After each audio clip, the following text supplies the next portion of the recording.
Afternoon.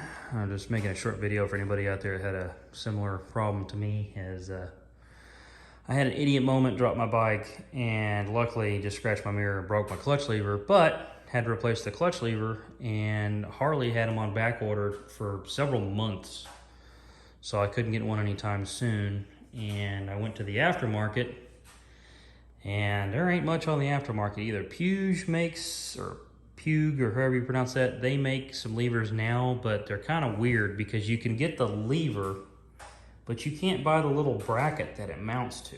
You can get it for the brake side, but the clutch one is like, you can't find it anywhere. I looked everywhere, but I found this company out of Germany called, I think the website was Voigt Technica or something like that. Voigt MT, whatever it is. I'll show you the website here. These people. I ordered it from there, and I was a little skeptical about getting something out of Germany, but I'll be damned, I ordered it on a Sunday and I had them at my house by Wednesday afternoon. They even sent me a little pack of gummy bears. Now they had melted because it's Texas and it was 105 degrees. But nice thought. Good service. But yeah, they're really nice. Anodized CNC aluminum levers. They're fully adjustable. Got 5 positions. So they've got a nice bit of thickness to them too. It's really comfortable on the hand. You can also pick the, come on, focus for me. You can pick the color on the tip of the lever too. I think they have like 5 or 6 colors to choose from. And if you compare them to the stock levers, this is the brake lever, obviously. They're quite a bit shorter, but it's actually a good thing. They're also a little bit further away from the handle, but you can get them pretty close if you adjust them right. But the reason why that's so nice is the old handles, when you squeeze the brake, it would come all the way back to the handle. So there was no sort of hovering the brake with 2 fingers when you're coming to a stoplight. You couldn't, you couldn't do this with those old handles, because if you squeezed all the way, you're gonna smash your 2 fingers against the handle.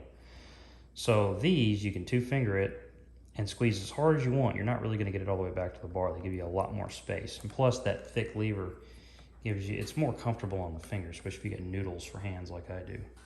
So they're really, really nice levers. They've got a good feel to them. They're super high quality. Install's not bad at all. The brake lever, it's 1 bolt. You have a 4mm Allen up here and a little 10mm nut right there.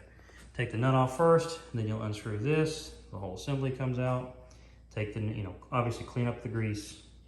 Pull this little barrel out that has a little kind of nipple thing that pops into the grommet for the master cylinder.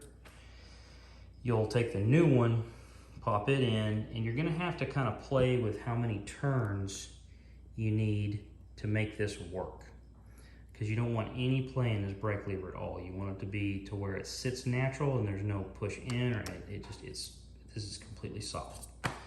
So I think I had to go about 2 or 3 turns out from, I turned it all, I spin the barrel all the way onto the little lug there, and then backed it off about maybe 2 or 3 turns, and that was about perfect to get it right where I needed it to be.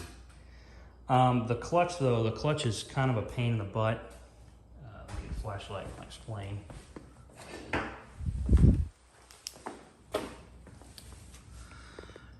Any other motorcycle clutch in the world, you take these pieces here, you spin them, you line up the gaps, you pull the cable out, and release the lever from it. Well, the way that this little cast housing is made, they didn't make a cutout right here. So even when you line all this stuff up and loosen the cable, you don't have enough pull when you're trying to pull that cable barrel out, because the lever has to come down and do like a big 180 sort of weird movement to get the barrel out from the lever assembly. So luckily I had a friend come over who had a lot stronger hands than me. He kind of pulled it just enough to pop it out. But the only way you're really going to be able to do it, and even then you're going to kind of fight it over here too, it takes a lot of effort, is to pop the latch out right there so that you can pull it back that way and give you some room to work with up here. And you may need a set of helping hands for that. I found mine to be fairly difficult, but we got it. So that was the biggest pain, but you know, then of course you grease everything, put it all back together. With the right tools and the right people. Shouldn't take you more than 30 minutes or so. Took me a lot longer, but I can be an idiot sometimes. So that being said, they're really, really nice levers. If you're looking for some aftermarket levers, even just to maybe spice up the bike a little bit, make it look nice. These are really cool. Like I said, you can pick the color on the tip there, kind of match it to whatever you got going on. And I think price-wise, they were roughly, after shipping, I think it was like 250 bucks, somewhere in that neighborhood. $40 was shipping. The levers themselves were right at like $200. It was all in pounds, it had to be converted. But like I said, I ordered them on a Sunday afternoon. They were at my house by Wednesday afternoon. I had to wait 4 days for them from Germany. So really, really good service. They're really, really nice levers. Highly recommend them if you want to spend the money on them. All right, hope that helps.